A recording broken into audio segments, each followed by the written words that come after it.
pessoal, eu sou Débora Rafaeli. Paulo Mubarak.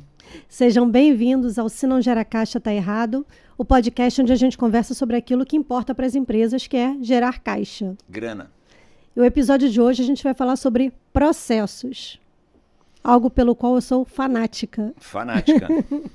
Uma expert. E tava lembrando esses dias que quando eu passo nas empresas, uns colegas, eles... Poxa, Débora, a gente fica lembrando de você, a pergunta é: qual é o processo? Qual é o processo? Acaba que vira um bordão, né? Eles querem falar de mim, qual é o processo? Um mantra da Débora. Um mantra, qual é o processo? E é uma frase que me deixa muito feliz, porque, embora pareça um meme, pareça uma brincadeira, quando eu deixo a empresa e alguém continua fazendo essa pergunta, é porque eles entenderam o que está sendo perguntado, né? Para que serve o processo? Para padronizar uma empresa não é só para deixar a empresa bonita, é para gerar caixa. É sobre isso que a gente vai falar hoje, né? É verdade. E esta conexão entre tomando até um estereótipo, né? Um pedaço de papel, onde você tem um padrão escrito neste pedaço de papel. E o caixa é um entendimento só para gente muito avançada. É o que a gente fala de ter um sistema sofisticado com implantação simples. Isso, essa frase é muito importante. Você pode ter um sistema sofisticado com uma implantação simples. E Débora, sempre quando eu e você, né, a gente aborda uma empresa, a gente faz questão que a empresa, seja ela qual for, tenha ela o tamanho que tiver. A gente sempre faz questão de dizer que existem 2 grandes grupos de atividades numa empresa. Só 2, não há 3. Rotina e melhorias. Mas e as inovações? As inovações, até já passou essa fase dos caras estarem falando demais de inovação, palavrinha da moda, mas inovação é uma melhoria. Melhoria pode ser de pequeno porte, pode ser de grande porte, pode ser disruptiva, pode ser incremental. Mas é um tipo de melhoria. É um tipo de melhoria. Só existe isso. E todos os 2 tipos de atividades, rotina e melhoria, têm dinheiro e muito na mesa. E todos os 2 tipos de atividade estão baseados em processos, em padrões, em sequência. E isto é fácil de falar. Aparentemente, quem está nos assistindo pode ser fácil de entender, mas a prática não mostra isso. A prática mostra uma dificuldade bastante grande, você não acha? As pessoas, a gente já citou isso uma outra vez, implantar procedimento para as pessoas, na maioria das vezes, elas entendem que isso significa fazer uma entrevista com quem faz alguma atividade e escrever. E registrar, bom, aqui está o seu procedimento, é isso aqui que você faz. Quando, na verdade, escrever um processo é planejar o trabalho, é planejar a forma como o trabalho vai ser feito. Obviamente que você não melhora nada se você não tem um start inicial. Então você começa assim, desenhando um processo da forma como você trabalha ele hoje, um procedimento, né? Mas, ao escrever, ao ter a prática de colocar ele no papel, você obrigatoriamente começa a pensar sobre ele. Se o link entre uma tarefa e a outra está fazendo sentido, se não tem alguma coisa ali que está faltando, se a pessoa que está fazendo aquela atividade é ela mesma que deveria estar fazendo, se não deveria passar, não sei, tem um link lá com a área de compras, isso aqui tem uma conexão, né? E tornar o processo proativo. Até porque qualquer processo tem custo. Tem custo? Tem custo, tem basicamente 3 tipos de custo, certo? Mão de obra, tem gente trabalhando no processo, como você disse. Máquinas, ou máquinas de grande porte numa área de produção, ou empilhadeiras num centro de distribuição, ou computadores no escritório e numa loja. E tem mão de obra, máquinas e materiais sendo consumidos Matéria-prima, produto em processamento, mercadorias, material sendo consumido. Então, tem um custo o processo. Tem um custo. E você precisa garantir que esse custo seja o menor possível para os resultados os melhores possíveis. Uhum. E como é que a gente faz isso? Pois é. Estabilizando o processo, né? Estabilizando o processo. Esse é um termo muito importante. Estabilizando o processo. E é isso que se chama gerenciamento da rotina. Uhum. É você vê, é você ter processos estáveis, você não tem susto com o processo, e capazes. Só a estabilidade não basta. Você pode estabilizar um processo num nível que não atenda o cliente, não atenda o custo. Sim. Ele tem que ser estável para eu ter previsibilidade e capaz de atingir resultados de prazos de entrega, de custos, de receita, um processo de vendas. Todo processo é um trabalho. Se é um trabalho, tem uma entrega no final. Isso. Então, todo processo gera um produto. Todo processo gera um produto. Então, quando a gente desenha um processo, a gente pensa no processo, você tem que pensar em quem vai receber esse produto. Uhum. Não basta fazer da maneira como você achar bom. Você também tem que fazer da maneira como quem vai receber vai ter o que ela precisa para dar continuidade ao trabalho. Até porque o processo, ele não é individual, ele não é da área, Correto. ele é da empresa. Então, a empresa tem que funcionar bem. Uhum. Né? Você vê, são dois pontos importantíssimos que você falou agora, Débora. O processo não é de uma pessoa. Muita gente, quando vai mapear processo, comete esse erro básico. Nós vamos descrever as atividades da Débora, do Mubarak. Não. Você vai descrever as atividades de um processo, uma sequência de etapas. Isso. E, segundo o que você disse, não é de uma área. Eu tenho os processos mais importantes de uma empresa, eles começam numa área, passam por 2, 3 e acabam numa outra. Então, você tem que tirar isso da cabeça, né? As pessoas têm que tirar isso da cabeça, que o processo é a descrição de atividades de uma pessoa. E processo, diferente do que as pessoas muitas vezes pensam, que é para burocratizar a empresa, é para o contrário. É para agilizar a empresa. Agilizar. Porque quando você não tem atividade planejada, não tem o trabalho planejado, você começa a ter que pensar no que você tem que fazer. Vezes. Você faz 2 vezes. Tem que parar, imaginar. Mas quando você tem ela planejada, você não... é só seguir. E ganha produtividade. Você quer ver? Quando nós brasileiros, né, quando a gente viaja para os Estados Unidos, para o Canadá, a gente vai num restaurante. Seja ele qual for. Pode ser um restaurante classe A, um classe B, classe C. Eles são muito mais rápidos em entregar produtos, no mínimo, da mesma qualidade que nós recebemos em qualquer restaurante brasileiro. Por quê? Por que eles são muito mais rápidos? Porque eles encaram a cozinha e a sala principal, que é o restaurante, como uma linha de produção. E eles têm um padrão. Então, isso os torna não burocráticos, os torna muito mais rápidos. E é isso que a gente precisa. E, Débora, deixa eu falar um ponto. Quando a gente olha um mapa de processo, porque, antes de mais nada, a gente está falando processo. O que é um processo? Conjunto de atividades, de trabalhos, como você diz, tarefas, sequenciadas, uma vem após a outra, que tem um início bem definido, um final bem definido, um produto e um cliente, e um responsável. Isso é um processo. E quando a gente olha o mapa de um processo, que normalmente se faz por um fluxograma, a gente tem que pensar em 2 fatores. O primeiro deles, ruptura. O que é a ruptura? Um processo não comunica com o outro. Fica um ponto cego.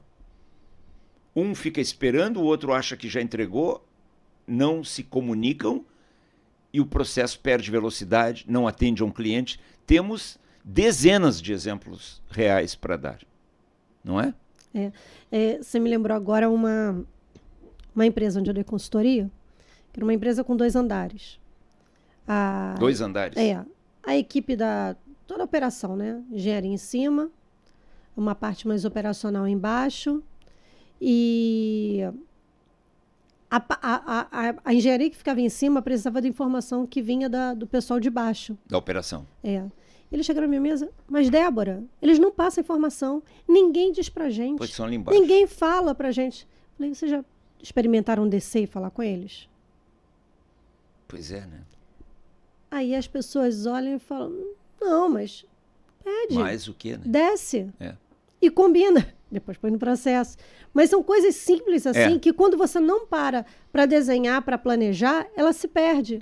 Mas quando você para desenhar, você vê que está faltando um link. Houve uma ruptura. Tá faltando, exatamente. Ruptura é como a gente... Simples como isso. Você já experimentou descer a escada e falar com eles? E depois tornar isso um hábito, um padrão aí da forma... E você sabe que esses dias eu fiz um vídeo pro canal da consultoria e eu disse assim, dentro desse evento que você está falando, as pessoas desaprenderam a falar. Eu nunca pensei que após 40 anos de trabalho eu tivesse que dizer para uma turma, como eu tive, num treinamento, que as pessoas precisam falar, as pessoas estão desaprendendo a falar. Por quê? Porque elas ficam o tempo inteiro, nascem já assim, olhando as mídias sociais, olhando o WhatsApp, olhando o correio eletrônico. E aí eu trabalho aqui, você trabalha aí. E aí o que eu faço, ao invés de dizer, Débora, me passa tal informação, eu mando um WhatsApp para você. E aí você vê isso 3 horas depois ou não vê. E a comunicação poderia se quebra. Poderia ter respondido em 5 segundos. Neste caso que eu falei para você, eu estava dando um treinamento. Na verdade nem era um treinamento, era uma palestra. Para umas 60 pessoas. A maioria muito jovens. Galera nova, assistentes, analistas, assessores, trainees, engenheiros novos dentro de uma fábrica. E estimulando que eles usassem os processos. E uma moça, gerente de TI, gerente de vendas, ela disse para mim, Mubarak, eu estou fazendo um plano de ação para 2026 e eu vou precisar muito apoio da nossa área de TI. Como eu faço para eles ficarem sabendo? E da mesma forma que você falou, um trabalha aqui, o outro trabalha 100 metros, se tanto, no andar de baixo. Aí eu disse, vai lá e fala para eles. Quer dizer, nós temos essa dificuldade, estão acontecendo rupturas entre os processos que não deveriam acontecer. Agora, você quer ver uma ruptura grave que influi diretamente no caixa? Um outro cliente meu, uma empresa do varejo, o comprador chama uma multinacional para negociar. A multinacional é uma fábrica e o meu cliente é um varejo. O comprador chama o vendedor da fábrica para comprar. E faz um pedido de R$1 milhão. Aí o vendedor fica feliz, vai emitir uma nota fiscal de R$1 milhão, vai ganhar a comissão. E o comprador diz, não, mas agora vamos negociar um desconto. E aí negocia para cá, negocia para lá, o vendedor da indústria multinacional diz assim, cara, agora que a gente já fechou o pedido, eu não consigo mais te dar nenhum desconto. Mas eu vou te dar 100 mil de desconto. Ou em cash, a indústria vai depositar no caixa da loja 100 mil, ou em produtos, ou um desconto na próxima nota. E o comprador, pô, legal, fecha um negócio. Ou seja, o meu cliente, o varejista, ele tem um crédito com a indústria de R$100 mil. Uhum. E esses números eu não estou inventando. Foi um dos casos que eu peguei numa auditoria. Só que, como não há padrão, às vezes o vendedor formaliza, tem que formalizar. Pô, você vai me pagar 100 mil. Formaliza por e-mail, às vezes formaliza por WhatsApp e às vezes não formaliza. E, mesmo formalizando por um vagabundo de um e-mail. E-mail é instrumento de comunicação, não de formalização. O comprador não tem o processo definido para passar essa informação para o financeiro. O financeiro nem está sabendo disso. E aí o que acontece? O que eu vi acontecer várias vezes, Débora.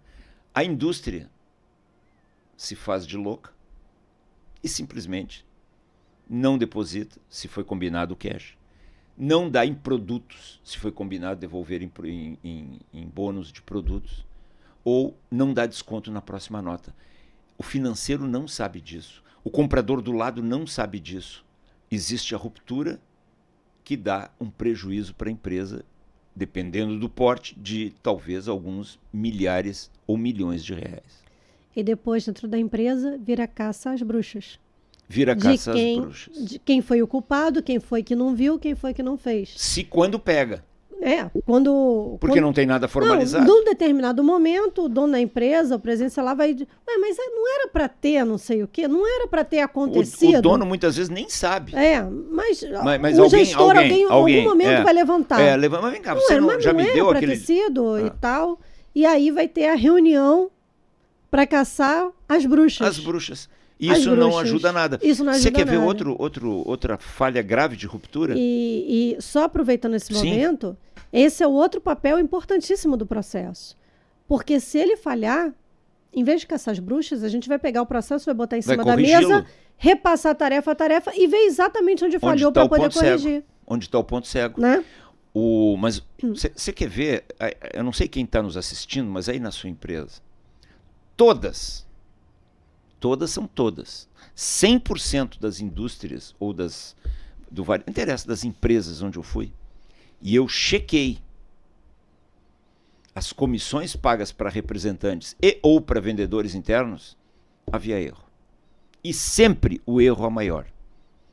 Pagamos comissão a mais, pagamos comissão a mais para vendedores internos, pagamos comissões a mais para... Sempre, Débora, falta de regra. 100%, porque não tem um processo claro, não tem um double check. O que é o double check? Uma expressão bonita em inglês, double check. Envolve dinheiro. Você verifica e eu faço a última verificação. Um processo que envolva dinheiro e dinheiro grosso de comissões. Comissões representam 3, 4, 5% do faturamento de uma empresa, cara. Uhum. É maior que o lucro, muitas vezes. Uhum. Você não tem double check. Mas as pessoas deveriam avisar. Mas aí você não conhece pessoas. As pessoas simplesmente botam dinheiro no bolso e ferra-se a empresa. Então, o processo ele tem que evitar rupturas e o processo também precisa evitar o outro fator. Eu falei que eram 2. Falta de produtividade. Produtividade. Por exemplo, você olha para um mapa de processo, você vê, aqui tem tantas pessoas trabalhando no contas a pagar. Eu preciso de 5 pessoas? Por que não são 4? O que eu posso simplificar? O que eu posso delegar? O que eu posso eliminar? E agora, o que eu posso colocar em IA? O que eu posso automatizar? Esse é o trabalho constante do gestor. É olhar para o processo depois que ele está escrito e implantado, estar auditando ele o tempo todo para reduzir custos, para poder ir melhorando a forma de fazer. Melhorando a confiabilidade para o cliente, evitando ruptura, melhorando a comunicação interna e aumentando a produtividade. Porque você quer ver? No Brasil a gente tem uma cultura historicamente sindicalista. E sindicalismo quer aumento de salário. É isso que eles vivem para isso. Porém, nós precisamos nos convencer que aumentos salariais só virão do aumento de produtividade. Porque se eu começar a dar aumentos salariais sem aumentar a produtividade, e produtividade é fazer mais com menos recursos, não há viabilidade financeira das pessoas melhorarem os seus salários. Agora, vá explicar isso aí para um sindicalista. O cara simplesmente não entende, ele só tem aquela conversinha pronta de que patrão é explorador, de que não sei o quê, blá, blá, blá. E isso nunca resolveu o problema, só piorou. Então, Débora, quando eu falo nas empresas, pô, vamos implantar um mapeamento de processo, às vezes o pessoal, como você diz, é para deixar a empresa bonita, é para se certificar na ISO. Não é. Não é. Não é. É para você ganhar dinheiro, caixa, Aumentar a produtividade. eliminar rupturas e aumentar a produtividade. Importante, trazer o conhecimento para dentro da empresa. Para dentro da empresa, Pra dentro da esse empresa. é outro ponto. Né? Esse é outro ponto. Todo profissional, quando é contratado numa empresa, é para levar o conhecimento para dentro da empresa. E o conhecimento fica armazenado aonde? Na cabeça do profissional? Quando ele vai embora o conhecimento? Não. No processo. Outro, você recebe uma consultoria na sua empresa. Uma consultoria de logística, uma consultoria de PCP, uma consultoria de vendas. Qualquer uma, seja lá qual for. A entrega da consultoria não é só o produto que ela quis entregar, que ela foi contratada para entregar, mas é também o padrão. O legado de uma consultoria não é a consultoria veio aqui e baixou o custo, mas eles transformaram isso num processo, num conhecimento, para que isso seja repetido ad eternum. É o único jeito de implantar, né? E, aliás, todo processo precisa ser treinado. Esse é outro erro das empresas. Treinamento, auditoria. Escreve e não treina os profissionais. Não adianta nada. Não adianta nada. Não adianta tá nada. aí uma bela ferramenta de para treinamento. Quando chega um profissional novo numa determinada vaga, para quando alguém vai tirar férias e outra pessoa vai ocupar a posição. Como é que você treina a pessoa para a posição que ela vai ocupar? Com procedimento. Uma diretora de uma empresa esses dias me disse, Mubarak, a gente ainda não padronizou a manutenção e chegaram pessoas novas para trabalhar na manutenção. Que pessoas novas eram essas? O gerente, um novo gerente de manutenção e um novo analista. E ela disse, eu fiquei com vergonha, porque eles entraram na empresa para trabalhar com manutenção e eu não tinha nada para treiná-los, para mostrar para eles. Esse vexame eu não vou passar mais, disse ela. Esse é o vexame que você passa quando você não tem os processos mapeados, padronizados, treinados, auditados e melhorados. Muitas vezes nas empresas o pessoal diz, vamos fazer melhoria contínua. É bonito o termo, Kaizen, melhoria contínua. Mas se não tem processo, você vai melhorar o quê? E se você ainda assim conseguir fazer uma melhoria, você até pode. Depois, essa melhoria vai se perder. Sabe qual é a frase, Débora, que eu mais ouvi até hoje, gente, nas empresas? Se perdeu. A gente já teve 5S, se perdeu. A gente já teve controle de estoque, se perdeu. A gente já teve controle de produção, se perdeu. A gente já teve controle de vendas, se perdeu. A gente já teve tal cliente, se perdeu. E aí tem um ponto muito importante, que o processo ele não é feito para o chão de fábrica trabalhar. Ele é feito principalmente para o gestor gerir. Porque é ele que tem que cobrar que as coisas aconteçam conforme o processo. O padrão, é isso aí. A pergunta dele para a sua equipe tem que ser sempre em relação ao processo. É isso. Cadê o processo? Como é o processo? Como foi executado? Quando tem uma falha numa empresa, quando vai se discutir qualquer assunto em uma empresa, o gestor de verdade, um gestor profissional, ele tem que trazer para a mesa o processo. Ah, chefe, o Zé errou, não mandou o material, aí a gente parou a máquina. Qual é o processo? Qual é o processo? Não, me fala não, me mostra. Me mostra. Me mostra. Não é de boca. Me mostra o mapa de processo, me mostra em qual ponto nós erramos. Isso Quem aí. errou e a gente vai corrigir, Vamos corrigir o processo. Você já falou, mas vale a pena repetir, quando não tem processo, o que resta é caça às bruxas. O que resta é culpar pessoas. O que resta é pedir mais gente. O que resta é pedir mais gente. Você quer ver uma frase que raríssimos gestores respondem corretamente, mas raríssimos. E gerentes de RH, pior ainda. Pessoal de RH, pior ainda. Como é que você dimensiona o quadro de uma empresa? Você assumiu a área de vendas. Como você dimensiona? Por que você precisa 12 gestores e não 11? Você assumiu a produção. Por que essa máquina precisa 3 operadores e não 4? Ou 2? Você dimensiona o trabalho a partir do mapa do trabalho. Alguém me perguntou também, mas Gestores são de processos, não são de áreas. De áreas. Exato. Aliás, eu sempre digo assim, como você faz o organograma numa empresa?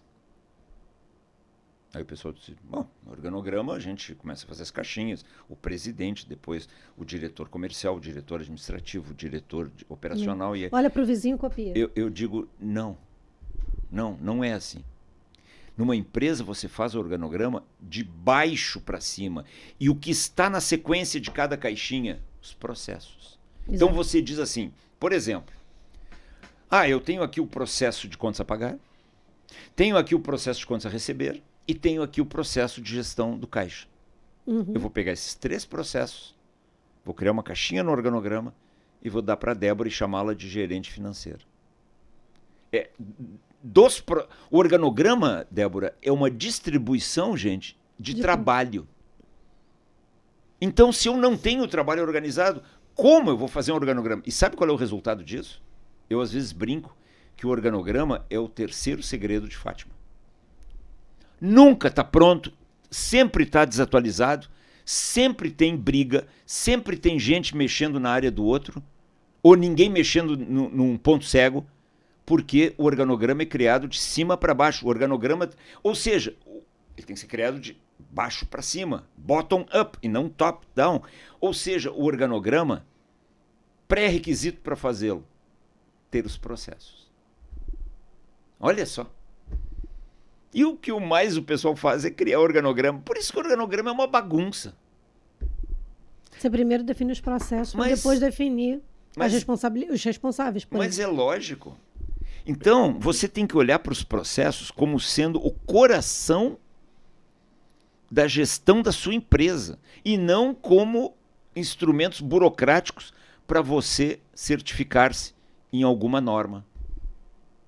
Outra coisa, a gente falou que processo dá agilidade no trabalho e também rastreabilidade quando você tem um problema, mas ele também dá previsibilidade. Claro. Porque ao desenhar um processo, você está planejando o trabalho de acordo com o resultado que você precisa obter. Você já planeja uma tarefa, né? Já pensando na meta que você tem que atingir. Sabe o que uma moça, talvez se ela assistir esse podcast, ela se reconheça. Mas é um elogio. Ah, que bom. Mais ou menos. Ela disse para mim esses dias, ela estava pressionada e tal, e ela cuida do sistema de gestão da empresa. Ela disse assim, Mubarak, às vezes você fala alguns conceitos, algumas tarefas para a gente fazer, que são corretos. Ela é muito educada. São corretos. Porém, não dá para aplicar na prática. Isso é quase uma ofensa para um consultor, né? Não é? Mas ela não foi a intenção. E eu disse para ela, eu digo, olha, vindo de quem vem, uma pessoa do sistema de gestão, me preocupa. E aí eu falei para ela uma frase que eu ontem até conversei com você, Débora. É assim, a nossa missão como consultores é tornar o impossível difícil. É óbvio que eu sei que é difícil implantar certos conceitos na prática. Eu não nasci em Marte.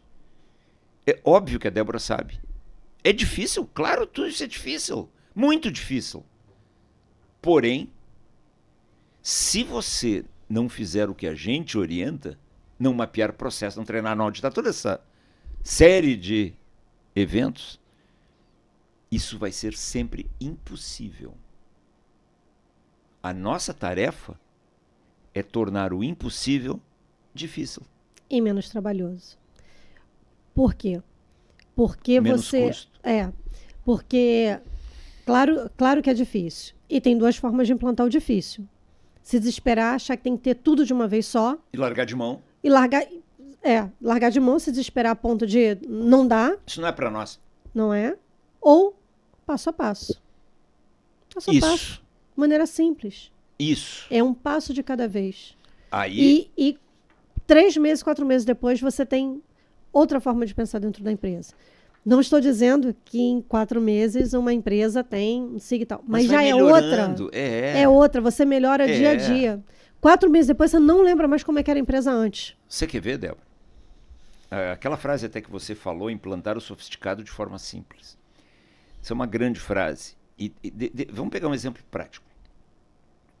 Eu chego nas empresas, você, mesma forma, e eu digo assim: vocês precisam reduzir a necessidade de capital de giro.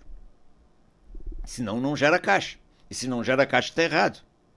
Vocês precisam reduzir a necessidade de capital de giro. Sabe o que isso significa? A necessidade de capital de giro, caso alguém não tenha visto outros vídeos nossos ou episódios, é uma conta extremamente simples.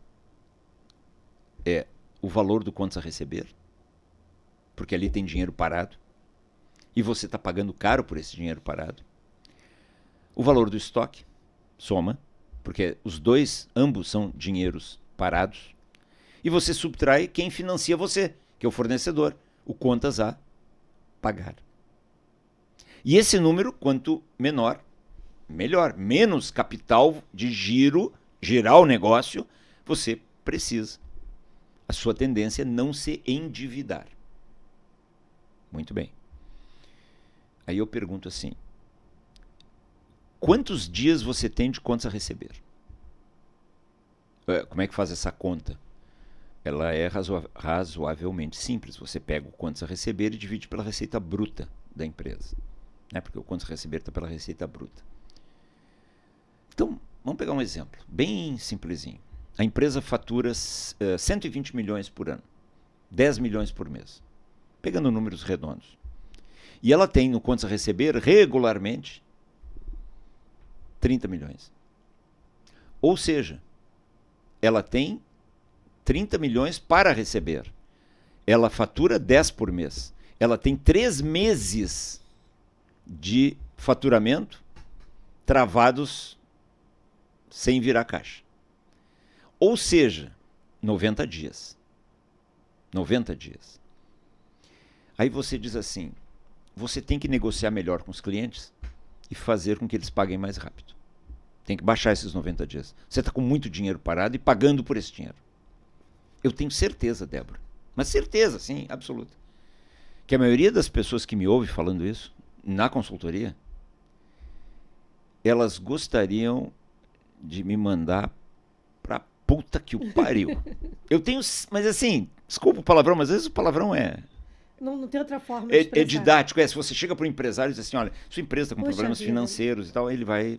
Agora, se você disser sua empresa está fodida, o cara entende na hora. O palavrão é sensacional. E são palavrões simplesinhos, né? E a gente não diz toda hora. Mas então, as pessoas gostariam de me mandar para aquele lugar. Por quê? Porque ela diz: mas quem é esse Mauricinho? Ou quem é essa Patricinha? Que não trabalha aqui, não sabe da dificuldade, para vir aqui cagar regra. Vir aqui dizer que eu tenho que reduzir os 90. Vai negociar com o cliente, vai ver o que é. Eu vou negociar para baixar um dia o prazo de recebimento, ele vai querer mais 30, vai querer 120 agora. Bom, eu sei, e a Débora também, que é muito difícil. Mas aquela história, se a gente não colocar uma meta, é impossível. É impossível. Não, se eu partir do princípio que tudo é impossível, então entrega a chave da empresa, porra. Vende a empresa, cara. Vambora. Vende a empresa. Vende a empresa. Trabalhar dá trabalho. Trabalhar dá trabalho. Ficar rico dá trabalho. Você não quer ficar rico? Então, você chega para essa pessoa e diz: olha, em primeiro lugar, nenhum de nós dois, eu e Débora, a gente é ser de outro planeta, ou a gente vive com a mão na massa. A gente sabe muito bem o que está falando. Claro que é difícil. Agora, aquilo que você falou, Débora, pô, não dá para diminuir de 90 para 89? Depois não dá para diminuir um dia. Se você conseguir diminuir um dia, vamos pegar algo assim bem conservador, um dia a cada 2 meses, você começou o ano com 90 dias e agora está com 84. Um dia a cada 2 meses. 12 meses, 6 dias. 6 dias equivale a quanto dessa receita dessa empresa hipotética de 120 milhões? 10% de 120 milhões são 12 milhões. 6% são 7 milhões e 200 que você adianta para o caixa. E muitas vezes uma empresa que fatura, Débora, 120 milhões, gente, não tem lucro líquido de 7 milhões e 200, você bota um lucro líquido ali para dentro. Mas, se eu também não conseguir reduzir de 90 para 84 em um ano, e reduzir para 87, são 3 milhões e 600. É metade do seu lucro. E se eu fizer isso depois, o mesmo raciocínio vale para o estoque. Reduz o estoque em um dia, reduz o estoque em 2 dias.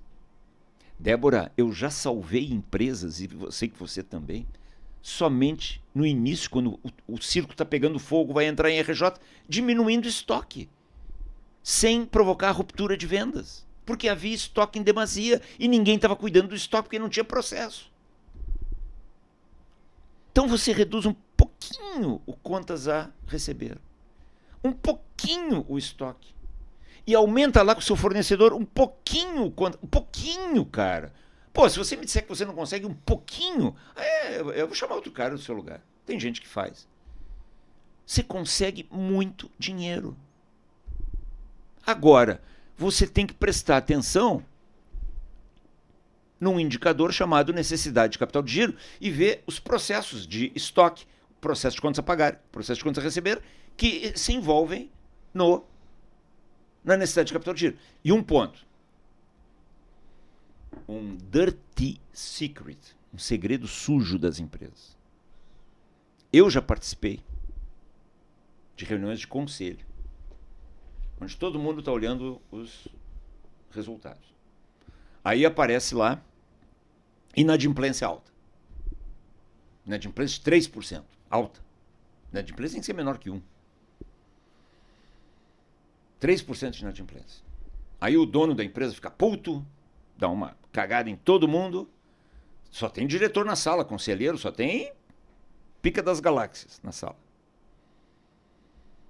Aí o diretor financeiro sai com a incumbência de diminuir a inadimplência.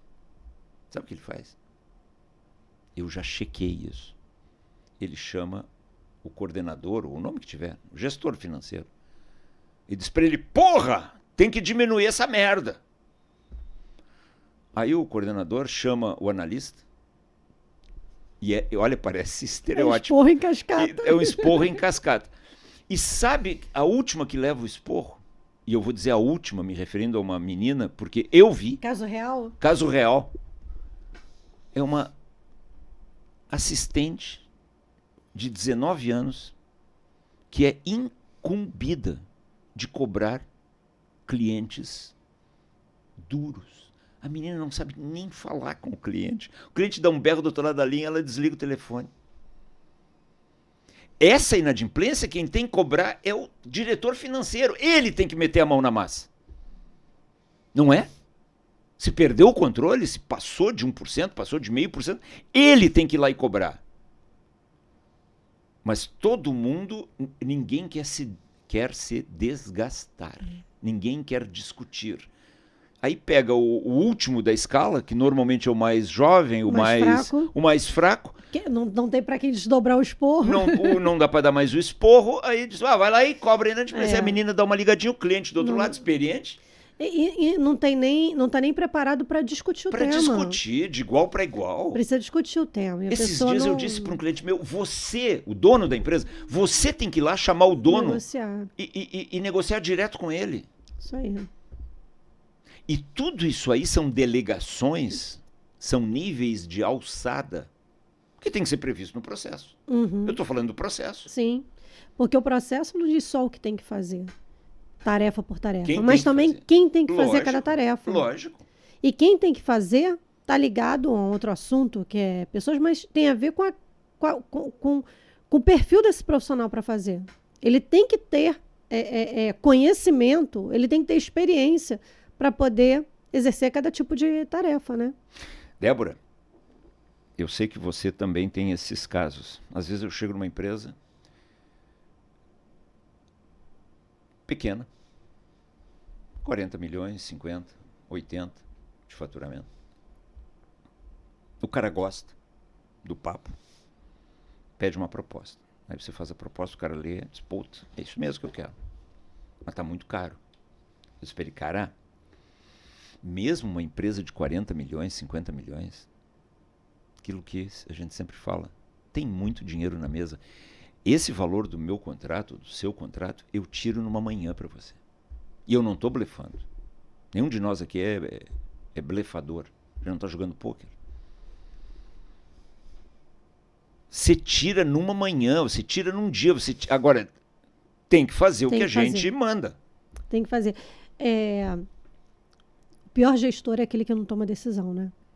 O pior gestor porque já está tomada a decisão. A decisão é aquele que fazer nada. Sabe o que tem que fazer, fica protelando e fica a coisa no limbo. Não vai para frente nem para trás. Quando a gente faz cursos de gestão do tempo, muita gente me pede, não dá um curso de gestão do tempo.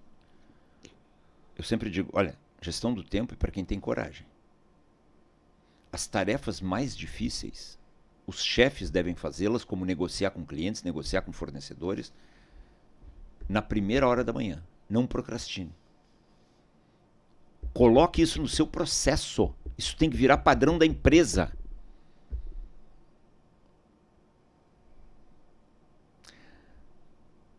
Não sei se já perguntaram para você, Débora. Tem gente que me pergunta, quantos processos tem uma empresa? Já perguntaram isso para você? Não, acho que dessa maneira não. Vamos mapear. Vamos mapear, Aí o cara diz... Mas tem sempre essa dúvida, né? Quais os processos? Quantos são? Quanto? Eu vou dizer assim, obviamente isso não é um número matemático, que se tem uma equação x2 mais não sei o que, dá y, e subtrai, tira a raiz quadrada e dá z.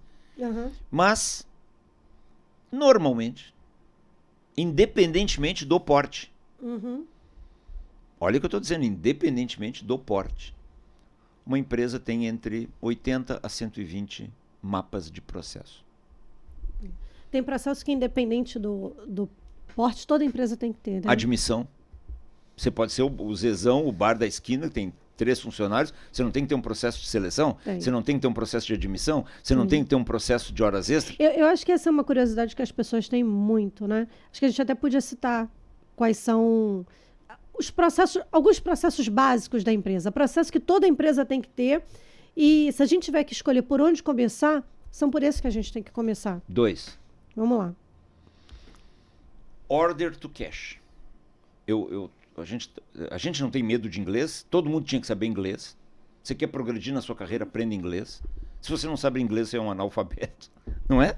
A melhor bibliografia do mundo não está em português, está em inglês. Então a gente não tem nenhum preconceito. Mas procura também evitar falar demais. Mas esse é um que você vai achar assim na internet. Order to cash. Ou O2C. O 2 é uma corruptela de to. Do pedido, order, até o recebimento do dinheiro. E esse processo, ele começa em vendas, termina na contabilidade. Esse é um daqueles que você falou. Passa toda a empresa. Order to cash. Você quer? Toda empresa tem. Assunto mais importante é por onde entra o dinheiro. Por onde entra o dinheiro. É o caminho do dinheiro. Caminho da entrada do dinheiro. Agora, o segundo processo, o caminho da saída, do dinheiro, é o P2P. Procurement to pay. O que é procurement? Procura. Cotação. É o processo da compra. Da cotação... Da solicitação até... o pagamento. O pagamento. Ou seja, os dois processos terminam, um entrando dinheiro, cash in, o outro saindo dinheiro, cash out, que é quando você paga. Isso aqui é mais importante do que isso? E tem muito furo, Débora. Olha, há 28 anos eu sou consultor. Empresas com SAP, com Proteus, cheias de padrões, blá, blá, blá, de vez em quando, me pagam 2 vezes. De vez em quando, me pagam a maior. Aí sempre tem uma explicação. Mas aí você tem que fazer o quê? A empresa, quando o Mubarak alertou, olha, vocês pagaram 2 vezes. Esses dias um CEO disse para mim, não foi. Eu digo, bom, quer deixar assim? Para mim tá bom. Mas eu tô avisando, vocês me pagaram 2 vezes.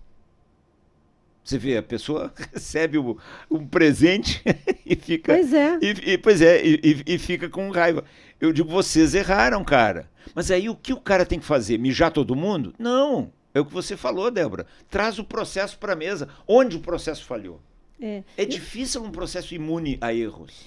E o importante das empresas é, quando erra, tem que corrigir para não errar de novo. Isso é importante. Você tem que corrigir Lógico. E não errar de novo. Você não pode repetir erros dentro de uma empresa. Se não caiu o avião. É aquela história, ainda bem que você não faz avião, se não caiu todo dia. Pô, Débora, é óbvio que você está falando. É óbvio que eu estou falando. Mas as pessoas não fazem, por isso que tem que continuar falando óbvio. Alguém falou que óbvio é fácil?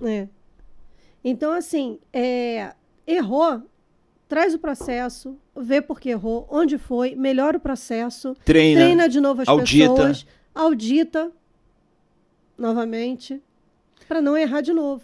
É inconcebível ver as pessoas errando o mesmo erro dentro de uma empresa. E continuamente? Continuamente. E pior, às vezes quando tem essa frase, né?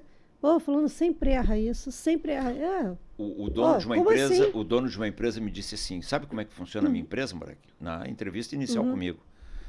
Imagina você tá com um Jeep na beira da praia deserta. Aqui no Rio Grande do Sul tem uma praia chamada Cassino, que o pessoal diz que é a maior praia do mundo. Praia deserta. E você está lá com o Jeep vindo, na areia dura. Tem um buraquinho. E você, todas as manhãs, cai no buraquinho. É assim a minha empresa, o cara disse. A gente sempre erra no mesmo buraco, cara. Todo mundo sabe que o buraco está lá, tem como passar pelo lado do buraco, mas tem que passar por cima do buraco. Mas eu caio no buraco. Agora, o dono da empresa dizendo isso, quer dizer, ele já está num nível assim de aceitar a decadência. Não, síndrome de Gabriela, eu nasci assim, eu cresci assim, eu vou morrer assim. É isso aí mesmo, é uma sina. Nós somos fodidos mesmo. É isso que ele me disse. A gente é um bando de fodidos. Não é? A gente sempre erra a mesma coisa. Como você vai evitar? Eu digo, não vai acontecer mais. Por quê? Errou? Passou no buraquinho? Como a gente faz para não acontecer de novo? Pô, cara, cria um processo, cara. Como a gente faz para não acontecer de novo? Audita, treina. Vocês sabe, Débora, que uma palavra que eu não tenho visto mais tão intensamente utilizada nas empresas? Treinamento. Treinamento. Esqueceram do treinamento. Ninguém mais fala de treinamento. Como se não existisse. E pessoas que não estão treinadas, o que acontece? Elas cometem erros. E aí você coloca um cara para dentro do financeiro, coloca um cara para dentro de vendas, coloca um cara para dentro da produção, um cara que não está treinado, não tem padrão, não tem auditoria, não tem processo. O que vai dar?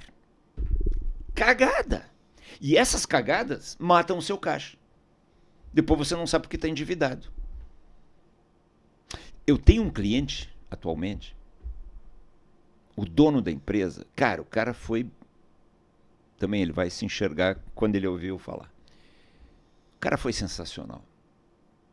O cara chegou para mim e depois para todo mundo na empresa e disse, eu quero o sistema de gestão, o SIG, que a gente chama, Sistema Integrado de Gestão, que é tudo isso aí, de A a Z. Eu quero no livro do SIG as 100 páginas escritas, de 0 a 100. Não quero rasura, não quero página em branco, não quero página arrancada. Tá claro? Se daqui a 2 anos esse cara tiver com muito caixa, não pense que foi sorte. O cara acredita no método. E quando ele acredita no método e dá uma mensagem dessas, a consultoria fica poderosa e as pessoas entendem. Comunicação. Você sempre fala. Comunicação. O cara comunicou. Tá aí para onde a gente está indo. Então, a gente estava falando dos principais processos. Order to cash, procurement to pay, né? P&D, pesquisa e desenvolvimento, fábricas. Você tem um processo organizado de colher informações no mercado, transformar essas informações em um protótipo, um MVP, aquele Minimum Valuable Product, testar o produto, aprovar o produto com o cliente, homologar, isso passa por várias áreas, correto, Débora? Passa pela contabilidade, passa pelo fiscal, pelo PCP, pela logística. Claro que passa pela produção, pelo laboratório, pelo controle de qualidade, como eu já disse, por compras. Correto. Quarto, processo mais importante de uma empresa. Eu sempre pergunto, qual é o processo mais importante de uma empresa? O pessoal normalmente responde vendas. Vendas é o segundo. Mas tem que vender. Eu sei que tem que vender. Mas o processo mais importante de uma empresa é selecionar bem quem vende. É seleção. Ainda mais com esse apagão horroroso que hoje nós temos no Brasil de pessoas. Pessoas que não querem trabalhar, pessoas que estão lá no Bolsa Família. Não pessoas... adianta ter o melhor processo do mundo se você não tem a pessoa que sabe executar esse processo. Tanto que a pessoa faz parte do processo. Não dá para treinar pessoas que não têm o perfil. Não se treina. Aquele trio, lápis e papel na mão, a Débora sacou. Lá vem conhecimento. Perfil, treinamento e padrão. Você seleciona mal, treina nada e padrão zero. O que pode acontecer com uma empresa dessa? Perfil errado, sem treinamento e sem padrão. Cara, o que esperar? O que esperar? Seria um milagre a empresa dar certo.